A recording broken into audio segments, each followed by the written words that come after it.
고린도전서 14장 20절에서 40절까지 말씀을 살펴보도록 하겠습니다. 교회 모임에서 은사를 어떻게 사용할지에 대해 가르칩니다.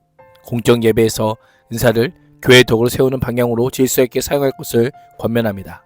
예배의 원칙은 교회를 세우는 것이기에 방언의 통역은 필수적이며 예언은 질서 있게 하되 반드시 분별을 거쳐야 함을 강조합니다.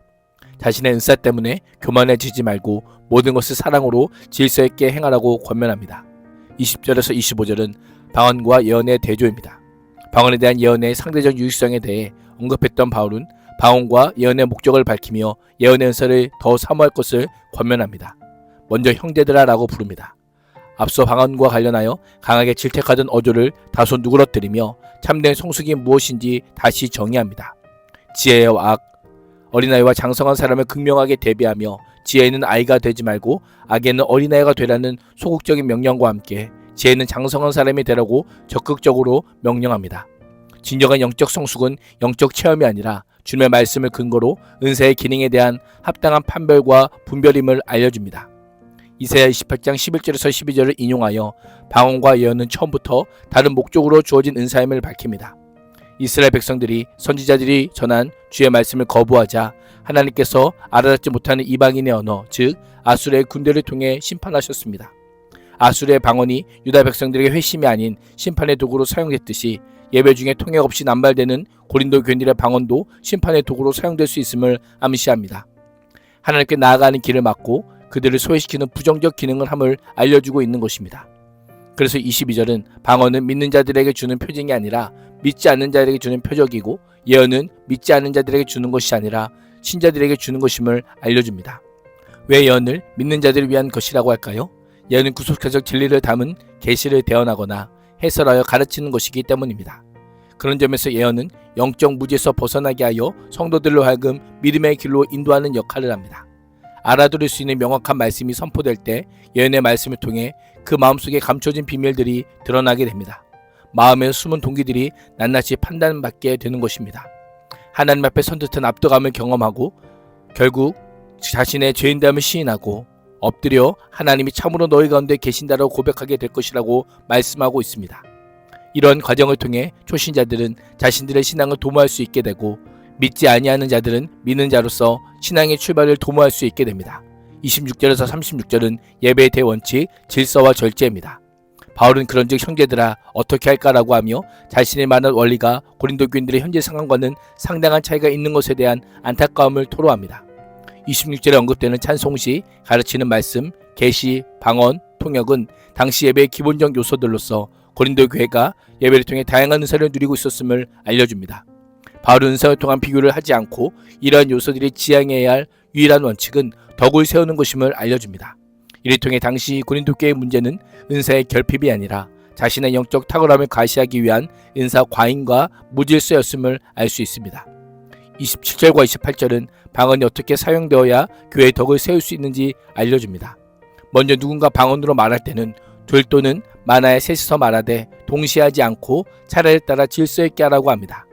무엇보다 회중이 알아들을 수 있도록 한 사람은 통역할 것을 명령합니다. 만약 통역할 사람이 없거든 교회 모임에서는 잠잠하라고 합니다. 그렇지 않으면 모임에 참석한 믿지 않는 자와 초신자를 몰아낼 수 있기 때문입니다. 그래서 방언으로 말하고자 하는 자는 단지 홀로 있을 때 자기와 하나님께 기도나 찬양할 때 사용할 것을 알려주고 있는 것입니다. 29절에서 33절은 예언의 사용에 대한 권면으로 예언하는 사람은 둘이나 셋이서 말하고 차례대로 말할 때 다른 사람들 맹목적으로 수용하는 것이 아니라 하나님의 말씀에 비추어 신중히 분별해야 한다라고 합니다. 예언이라고 해서 모두 공적 예배에서 무조건 수용되는 것은 아닙니다. 교회의 덕을 세우는 것인지의 여부에 따라 분별되어야 함을 알려주고 있습니다. 그러나 앉아있는 다른 사람에게 계시가 임하면 먼저 말하던 사람은 잠잠해야 합니다. 즉시 발언을 멈추고 양보해야 하는 것입니다. 예언이 준비된 설교가 아니라 성령이 주도적으로 역사하시는 하나님의 말씀이기 때문입니다. 이를 통해 성령께서는 예배의 순서와 흐름을 결정할 뿐 아니라 조정하시며 예배 중에 예언을 통해 계시를 주시는 분임을 알 수 있습니다. 바울의 이러한 가르침은 어떤 탁월한 예언자라도 진리를 독점하거나 공동체 위에 군림할 수 없으며 상호 존중과 경청의 태도가 개인의 영적 권위보다 우선함을 보여줍니다. 그래야 모두가 배우고 권면을 받을 수 있기 때문입니다. 32절은 매우 실제적인 경고로 예언하는 자들의 영은 예언하는 자들에게 제자를 받나니라고 말씀합니다. 이방 종교가 자아를 상실한 채 황홀하게 빠져 통제 불능 상태가 되는 것을 영적 수준의 척도로 삼았다면 성령을 예언하는 자의 지성과 의지를 통해 스스로 절제하게 하시는 인격적인 영이심을 알려줍니다. 성령의 감동을 빙자하여 교회 혼란을 초래하고 있는 고린도 교인들에게 훈계의 의미가 내포되어 있음을 알 수 있습니다. 예배시 질서를 준수하며 예언해야 한 이유를 하나님의 속성에서 찾습니다. 하나님은 물질서의 하나님이 아니라 오직 화평의 하나님이시기 때문입니다. 은사의 무분별한 사용으로 인해 분쟁이 휩싸인 고린도 교회의 문제를 질서와 조화로운 속성을 지닌 하나님의 속성에서 찾는 것은 고린도 교인들이 섬기고 있는 하나님이 모든 교회의 화평을 관장하시는 하나님이시기 때문입니다. 34절은 성도들의 모든 교회에서 그렇게 하는 것과 같이 여자들은 교회에서 잠잠하라 라고 합니다. 여자들에게는 말하는 것이 허락되어 있지 않으니 율법에서도 말한 대로 여자들은 복종할 것을 명령합니다. 여기서 잠잠하라는 공적인 예배 질서 유지를 위한 상황적이고 일시적인 침묵과 잠잠함입니다. 명예와 수치를 중시하던 당시 문화에서 아내가 공개석상에서 남편에게 질문하거나 논쟁하는 것은 남편에게 수치를 주는 행위였습니다. 이러한 행동은 예배를 혼란스럽게 할 위험성이 있었습니다. 이에 바울은 배우고 싶은 것이 있으면 자기 남편에게 물으라라고 합니다. 배움의 기회를 박탈하는 것이 아니라 질문의 장소를 가정으로 옮김으로 공적 예배 질서를 지키고 남편의 권위를 존중할 것을 가르치고 있는 것입니다. 여자가 교회에서 말하는 것은 자신에게 부끄러운 일이라고 합니다. 당시 고린도 교인 중에는 자신들이 받은 은사로 인해 자신들만의 특별히 하나님의 사랑을 받은 자들이라고 말씀을 소유한 자들인 것처럼 영적으로 교만한 자들이 있었습니다.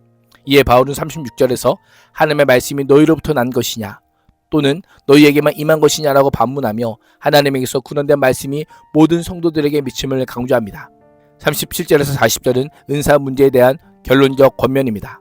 바울은 긴 논증을 마무리하면서 고린도 교회 무질서를 바로잡기 위해 사도적 권위를 가지고 주의 명령을 선언합니다. 바울의 권면을 무시하는 자가 있을 수 있다는 점을 염두에 두고 자신이 전한 가르침을 주의 명령으로 인정하고 순종할 것을 명령합니다.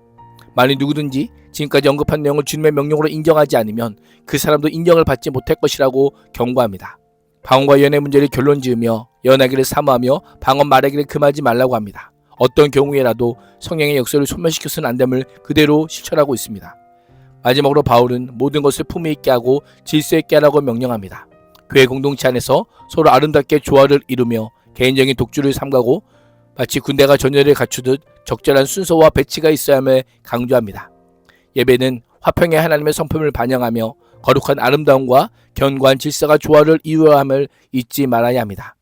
성령의 은사는 나의 자랑거리가 아닌 교회를 섬기기 위해 하나님께서 주신 선물임을 기억하며 공동체의 덕과 하나님께서 세우신 질서와 화평 안에 풍성하게 흘려보낼 수 있기를 주님의 이름으로 축복합니다.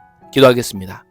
하나님, 각자에게 주신 은사를 자랑과 과시의 도구로 사용하지 않게 하시고 우리의 예배와 삶의 품위와 질서를 세워주셔서 성령의 역사와 공동체의 하나됨이 아름답게 나타나게 하여 주옵소서. 예수님의 이름으로 기도합니다. 아멘.